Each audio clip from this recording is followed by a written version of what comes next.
President Rock, Dean DeRosier, Dean Gramont, distinguished guests, families, friends, and the graduates of 2014. Cette université fera toute la compétition à Hollywood. You've seen a most generous account of my modest life.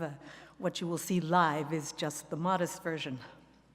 Je suis PSA, au moins pour ceux d'entre vous contemplant une vie dans la loi. Not an Exhibit A with a tag on my big toe to be shoved in a meat locker, but je suis l'incarnation de votre futur.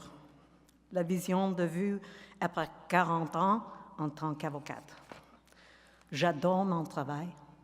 J'aime beaucoup mes amis au bar, including, I may say, then Alan Rock, QC, who was one of my colleagues at the bar.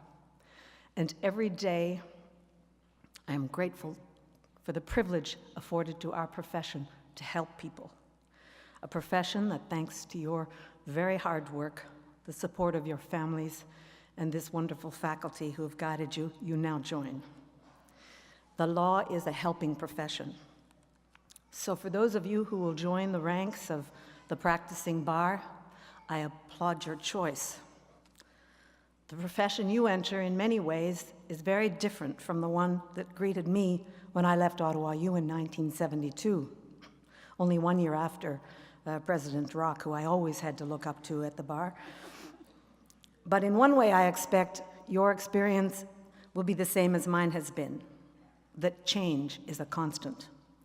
You are entering a profession with a long past. You will be able to look back and find traditions and principles that you will make your own, strive to pass on to your students and juniors, and to exemplify in your daily work. There will be other parts of the status quo that should change.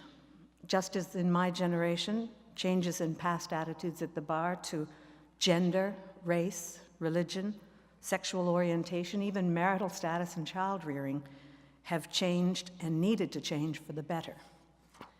So embrace the change, steer the change. A favorite quote of a very astute observer of the legal profession for over 70 years, the legendary Michigan law dean, John Reed, is this: an optimist is one for whom the future is uncertain. His point is, the future is not preordained.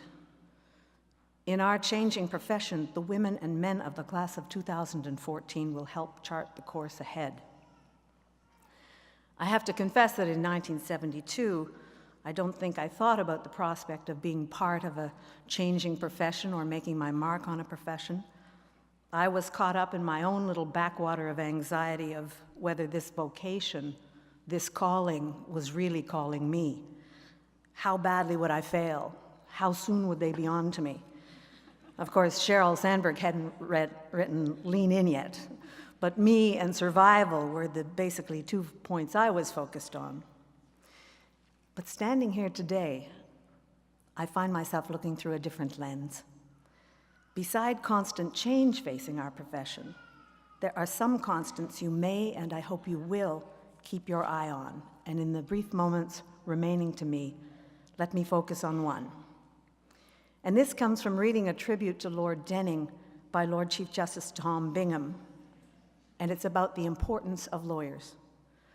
And Denning was on the bench, as you know, for almost 40 years. He produced a vast body of decisions, many right off the wall from where the law had been. Bingham said there was a dominant chord that echoed throughout his work. It was fairness. Whether it be fairness in the treatment of the citizen by the state, of tenants by landlords, of consumers by suppliers, and a long list of others. When he entered the profession, the law was stagnant. It was dominated by literalists, by slavish adherents to precedent, acceptors of the status quo. And Denning himself, perhaps like many of you, was a most unlikely radical. He lived his long life by the now unfashionable principles of Victorian England, yet he proved to be a catalyst to change the law and thereby change society. You too will do important work, life-changing work. It is done one case at a time. And all of those of you who are entering public service, one policy at a time. And this class will handle some of those important cases, some of those policies that will change society for the better. That is an awesome responsibility.